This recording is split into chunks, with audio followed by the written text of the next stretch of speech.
realizar las preguntas. Muchas gracias. Adelante, ingeniero. Vale, perfecto. Bueno, pues de nuevo, muchísimas gracias. Un gusto. Bueno, en esta ocasión vamos a hablar de una amenaza que está causando estragos literalmente y se llama ransomware, ¿verdad?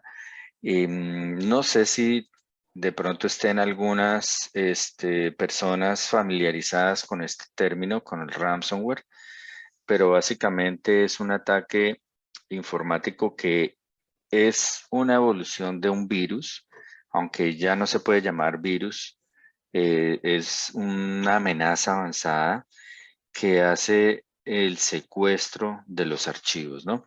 Entonces, de nuevo, muchísimas gracias. Aquí está pues mi nombre, mi correo, en caso cualquier duda, cualquier material de lo que veamos hoy, pues a través de mi colega Andrés se los podemos proveer sin problema. Entonces, bueno, revisando un poquito qué es ransomware y por qué es tan importante esta amenaza hoy en día, ¿no? Entonces, ransomware básicamente es el secuestro de la información. De hecho, este término viene de la palabra en inglés ransom, que quiere decir secuestro. Entonces, es un software que diseñan los atacantes y que es utilizado por empresas ciberdelincuentes para poder obtener un rescate, es decir, secuestran la información del cliente, ya sea de organizaciones, de personas, nadie está exento de que lleguen a la computadora, le secuestren la información. ¿Cómo es ese secuestro? Básicamente utilizando herramientas de cifrado de la información. Sí, entonces cifran los archivos, cifran incluso todo el disco y piden un rescate para que les devuelvan esa llave de descifrado con la cual recuperan su información, ¿no? Entonces, esto que estamos viendo es una pantalla típica de ransomware, pero pues hay muchas familias, ¿sí? Hay otras, estas, digamos que son algunas de las familias o de los tipos de ransomware. Algunos secuestran la información del computador de las compañías, otros secuestran incluso el sistema operativo, es decir, ni siquiera cuando uno prende el computador, ni siquiera entra a Windows o a Linux, el sistema operativo cualquiera que sea, sino de una vez nos presenta esta pantalla. ¿Y qué muestran este tipo de pantallas? Básicamente instrucciones para poder hacer el pago, ya sea con tarjeta de crédito, bitcoins, etcétera, diferentes formas de pago para que al pagar y de nuevo, a personas normales le pueden pedir, no sé, $100, $300, pero a organizaciones pueden pedirlo, como ahorita vamos a ver algunos casos, hasta millones de dólares por devolverles la información. Entonces, básicamente se cifra la información con un estándar de cifrado que no es, digamos más bien con un algoritmo de cifrado que no es estándar, obviamente para dificultar aún más poder recuperar la información, ¿verdad? Entonces, básicamente tenemos estos métodos y estas familias de ransomware. Por ejemplo, WannaCry fue uno de los principales ataques de ransomware que yo recuerdo en Telefónica en España tuvieron que apagar todos los computadores de Telefónica Movistar porque se les estaban cifrando y borrando la información, ¿no? Entonces, ha sido un dolor de cabeza realmente esto.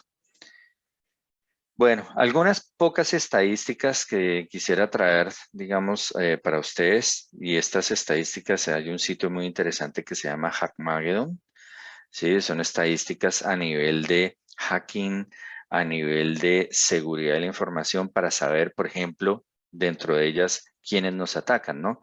¿Cuáles son esas organizaciones y esas personas que están aprovechándose del ransomware para lucrarse, ¿no? Definitivamente los criminales cibernéticos es el mayor porcentaje, 86%, por supuesto.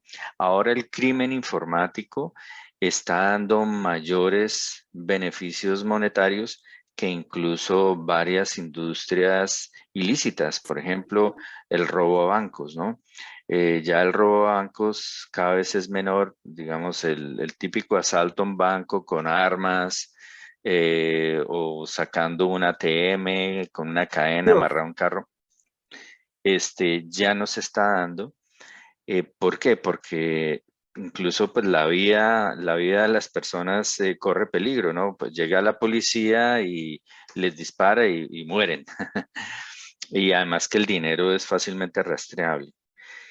El crimen informático y el hacking como tal, las actividades de hacking, dan mejores beneficios sin tanto riesgo. Ya la persona no corre riesgo, digamos que no hay armas involucradas, entonces, bueno, lo pueden tomarlo preso y lo pueden llevar a la cárcel, pero por lo menos la vida la tiene, ¿no? Y además que el crimen informático realmente en el mundo, ¿no? No estamos hablando solo de Latinoamérica, en algunos países más que otros, pero realmente el crimen informático y el delito informático como tal es algo que todavía está, si me permiten la expresión, en pañales. Eh, es muy fácil tumbar, por decirlo así, una evidencia digital. Oiga, tal persona se me metió a través de mi WhatsApp al computador y me sacó la información. Demuestra eso en un juzgado. Es muy difícil. Puede mostrar uno un pantallazo, no sé, un pedazo de información que le sacaron a través, no sé, del computador, pero realmente para poder ejecutar un delito informático y para poder hacer una judicialización más bien, es muy difícil, es algo muy complejo porque hay que garantizar una cantidad de cosas, por ejemplo, la cadena de custodia y bueno, temas forenses que si no se toman adecuadamente, de nuevo, una evidencia digital es muy volátil, muy fácil de tumbar ante un juzgado. Entonces, de ahí, pues, obviamente que todos estos crímenes están, pues, obviamente disparados, ya que todos, pues, cada vez más dependemos de herramientas, de páginas, de dispositivos móviles. Prácticamente vivimos con el celular en la mano, dormimos con el celular en la mano, entonces obviamente los cibercriminales entienden esto y las empresas obviamente también viven, digamos, de la informática, entonces precisamente pues eso es uno de los principales vectores de ataque, ¿no? Los cibercriminales para poder obtener un beneficio económico producto de esos ataques. También hay algunos, al porcentaje ya menor, ¿sí? Comparado al 86% a nivel de espionaje, ¿no? Espionaje, bueno, ya, por ejemplo, una compañía contrata a un hacker, por ejemplo, para meterse a una compañía, meterse o hackear una compañía y sacar, por ejemplo, secretos comerciales, fórmulas, no sé, listas de clientes, bases de datos, etcétera, ¿no? Entonces también espionaje hay, espionaje industrial, espionaje comercial, digamos, competidores pues que quieren ver cuáles son las estrategias, cuáles son las campañas y sacan esa información y las compran o las venden. Entonces, bueno, básicamente a nivel de espionaje también. Hacktivismo. Hacktivismo básicamente quiere decir, no sé si alguno haya escuchado Anonymous. Anonymous es básicamente un grupo de hacktivistas que básicamente lo que hacen es hackear una página del Estado o cualquier página, ya sea privada. Ellos no tienen, digamos, ningún eh, enfoque en alguna vertiente, si es contra el gobierno, si es contra un país, si es contra una empresa privada, pero básicamente es para protestar sobre algo, ¿no? Entonces ya no queman banderas, no lanzan piedras, bombas, nada de eso, sino básicamente lo que hacen es meterse a las páginas de la organización y le pueden cambiar el contenido. Por ejemplo, en Colombia, yo recuerdo que alguna vez, después de un partido, una eliminación para el Mundial, no recuerdo cuál fue, el Mundial 2006, si no estoy mal, no recuerdo bien cuál fue el Mundial. eh,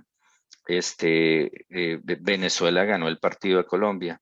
Y al siguiente día la página del Comité Deportivo de Venezuela estaba con mensajes cambiados, le habían dicho que le habían robado el partido a Colombia, etcétera. Entonces habían hecho un defacement de la página de la Federación de Fútbol de Venezuela. Entonces, esos temas son digamos, de hacktivismo, ¿no? Protestas, aprovechando, digamos, las vulnerabilidades y por ahí hacen este tipo de actividades también delictivas. Y obviamente la guerra cibernética, pues ya es un 1%, pero pues estamos viendo también que, por ejemplo, China, Corea del Norte, tienen unidades dedicadas de ciberespionaje y de guerra cibernética contra otros países. Obviamente Estados Unidos también tiene un departamento de defensa cibernético, el Reino Unido, entonces también a nivel de país, ¿no? Pero realmente el gran mayor porcentaje es crimen utilizando hacking, utilizando ataques cibernéticos. ¿Cuáles son algunas de las estrategias usadas por los ciberatacantes? Entonces, primero y principal, ya digamos, hemos visto, ¿no? El hacking como tal, ¿no? Incursionar dentro de la computadora de una víctima para poderse meter dentro de la red de una organización y causar algún impacto, robarse algo, extorsionar, etcétera. También involucramiento de lo que se llama ingeniería social. ¿Qué es la ingeniería social? Es una técnica muy usada que básicamente consiste en engañar a una persona. Si una persona que de pronto tiene el ánimo de, no sé, ayudar, por ejemplo, yo puedo llamar a una persona y decirle, mira, soy del departamento de sistemas, necesitamos hacer un backup de los datos, por favor pásame tus credenciales, tu contraseña de la red, etcétera, para poder sacar un backup de tu información y que no la vayas a perder. Y créanlo o no, así tan fácil, aproximadamente más de la mitad de las personas caen en esas estrategias, en esas trampas de ingeniería social, trampas vía correo electrónico, por ejemplo. Ayer un familiar me estaba diciendo que le había llegado un correo de una plataforma de pagos famosa en Colombia que se llama Nequi. Bueno, son de esas aplicaciones que uno desde el celular le pasa dinero a otra persona a través de una aplicación. También eso está llegando por correo electrónico, por mensajes de texto en el celular. Oye, perdimos necesitamos que actualices tu información. Le envían un link y uno en ese link piensa que uno está ingresando a la página real, pero realmente es una página falsa. Entonces, todas esas estrategias, por ejemplo, de correos engañosos, fotomulta, por ejemplo, en Colombia es muy frecuente la del correo de fotomulta. Mira, tuviste una multa por ir a tanta velocidad, aquí está la foto y le envían a uno el correo con la foto adjunta, pero resulta que cuando uno va a abrir el archivo con la foto es un virus, es un malware y por ahí se meten. También, obviamente, un porcentaje grande utiliza virus, ¿sí? Malware. Errores de los usuarios, ¿no? Errores de los usuarios que caen en estas técnicas de ingeniería social, que caen en el engaño producto pues de una situación en particular, por ejemplo, lo que vamos a ver ahorita también, ¿no? Por ejemplo, el tema del COVID-19 ha sido un, caballo pues de batalla, un caballo de ataque contra las organizaciones, pues porque la gente está muy pendiente de novedades del COVID, ¿no? ¿Qué está pasando?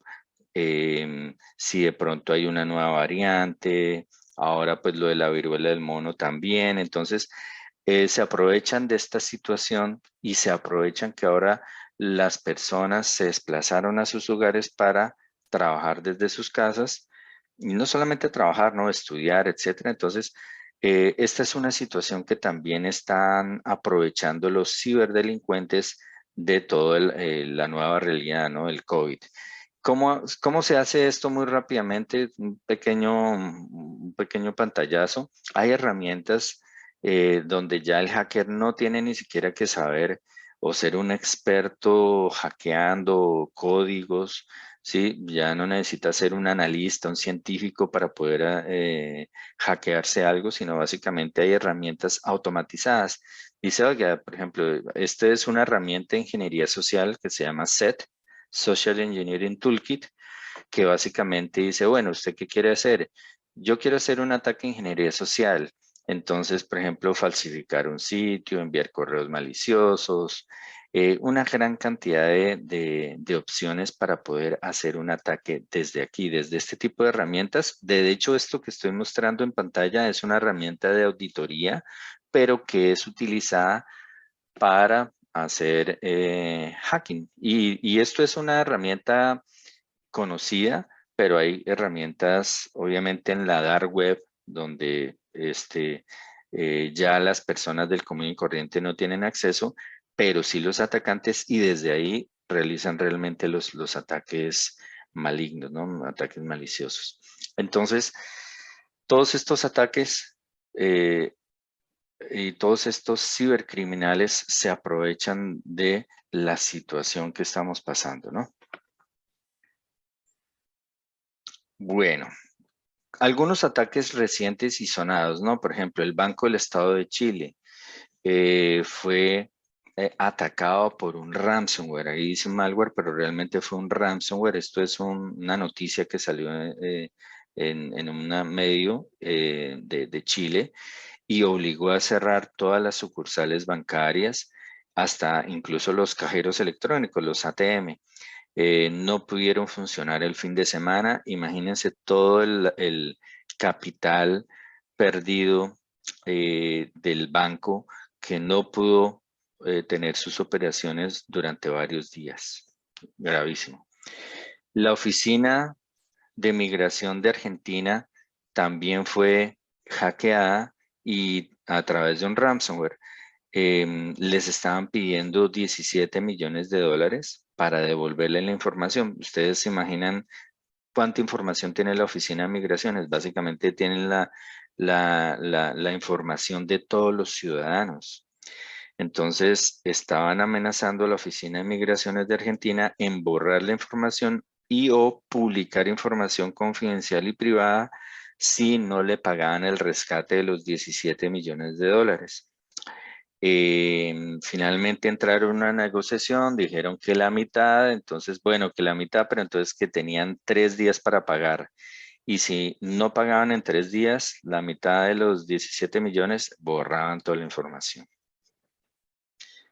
Otro, Banco de Costa Rica también tuvo un ataque de ransomware y tuvo una filtración porque el Banco de Costa Rica dijo, bueno, no, a mí no me vengan a amenazar, nosotros tenemos backups, pueden borrarnos la información cuantas veces quieran, pero nosotros tenemos backups, la podemos recuperar. Entonces, básicamente lo que hicieron fue, bueno, entonces les vamos a publicar la información, tarjetas de crédito, cuentas bancarias, información de domicilios. Básicamente el banco tuvo que renegociar y pagar, no solamente por ese rescate, sino por los dos rescates, el del borrado y el de la publicación. Entonces, también fue una lección dura aprendida para el Banco de Costa Rica. Otro, por ejemplo, Mafre, que es una entidad financiera también, ¿no? Dejó el 90% de los empleados sin poder trabajar. ¿Cuál es la alternativa de las compañías cuando se ven atacadas por este tipo de malware o de ransomware, básicamente apaguen sus computadores, desconéctenlos de la red. Así pasó en Telefónica Movistar, así pasó en varios de estos casos que estamos viendo en pantalla. No se cuenta con una herramienta suficientemente avanzada para poder detectar este tipo de ataques. Ya hay en el mercado, a propósito, pues valga la cuña, pues yo trabajo para una de esas organizaciones que tiene un antivirus que puede llegar y de hecho no hay 100%, no hay seguridad 100%, mi colega Andrés lo sabe, ¿no? No hay una bala de plata para esto, ¿sí? Para la seguridad, pero sí nos ayuda a mitigar los riesgos. ¿Y cuáles las alternativas acá? Tener herramientas y no solo herramientas técnicas, sino también herramientas para las personas. Ahorita vamos a hablar un poquito de eso. Hay varias alternativas para mitigar el riesgo y cuando llegue este tipo de ataques, porque no es cuestión de que me va a llegar o no, sino cuándo. Eso es lo que dicen los analistas también. Un poquito más de estadísticas. ¿Cuáles son los números que hay detrás del ransomware, no? Entonces, por ejemplo, estas estadísticas son de la misma empresa Benson Bourne, que es una empresa de encuestas tercera. Esa empresa hizo un estudio a más de 5,000 compañías preguntándoles qué pasó con los ataques, los ciberataques, ¿no? Y en países de Latinoamérica, ¿no? No solamente a nivel global, sino países de Latinoamérica. Entonces, estas estadísticas que estamos viendo aquí en pantalla, por ejemplo, dicen que el 70% de los cibercriminales lograron cifrar la información, lograron, digamos, desplegar el ransomware completamente y secuestrar la información. El 24% de los ataques se pudieron detener antes de que se cifraran los datos. Afortunadamente, algunas compañías tenían soluciones y estrategias que podían detectar y evitar que llegara el ransomware. Y el 6% de los datos no fueron cifrados, pero igual la víctima tuvo que pagar el rescate. Entonces, básicamente estamos en este tipo de estadísticas. 70% de los criminales lograron cifrar los datos y el 24% no. Ahora, digamos, con las nuevas técnicas de los atacantes, es más grande el porcentaje de los que llegan a atacar. ¿Por qué? Porque el año pasado, el 51% de las compañías fue víctima del ransomware. Entonces, de las compañías encuestadas, ¿no? Esto es un porcentaje grandísimo. Y el 73% de estas compañías fue secuestrada la información. Aquí está la fuente, Benson Bourne del año pasado. ¿Qué pasó? Entonces, la compañía o la víctima paga, dice, bueno, está bien. Por ejemplo, el Banco de Costa Rica tuvo que pagar el rescate o la Oficina de Migraciones de Argentina. Bueno, negociamos 8 millones, listo, 8 millones de dólares. Aquí está el pago. ¿Qué está pasando? Solo el 60% de la información se devuelve, el 40% se borra o se pierde la información.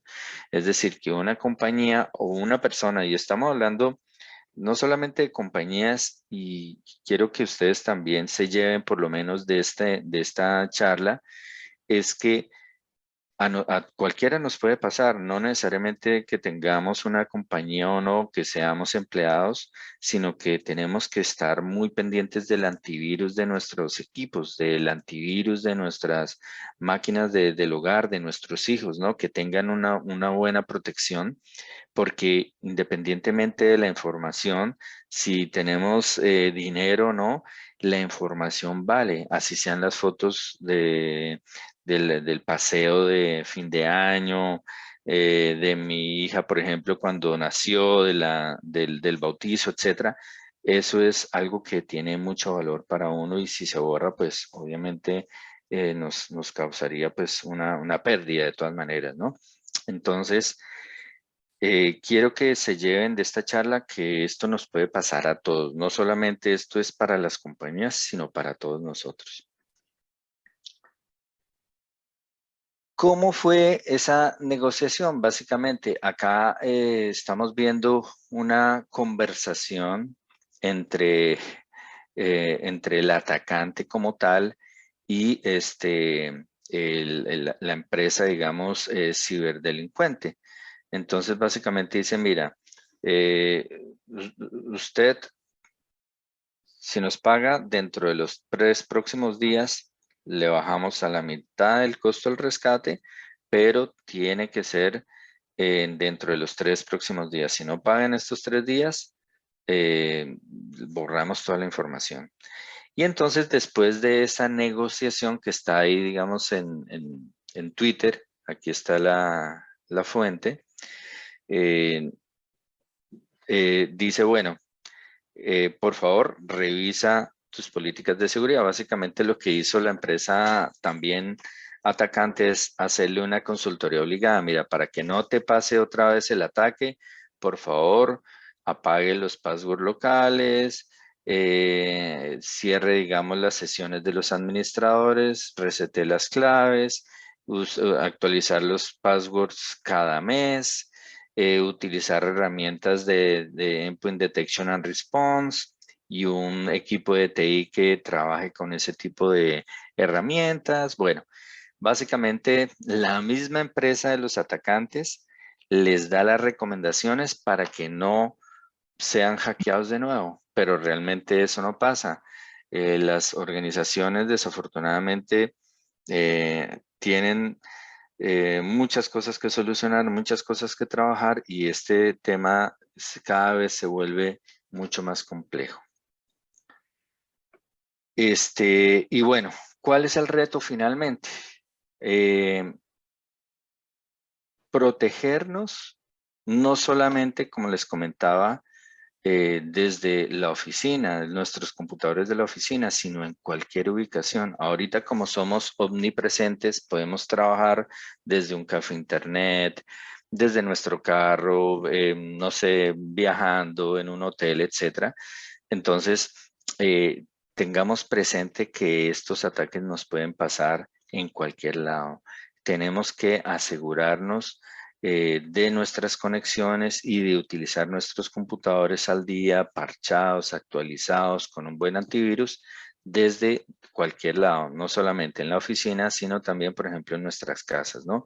Verifiquemos siempre que nos vayamos a conectar a una red Wi-Fi, por ejemplo, que sea una red segura.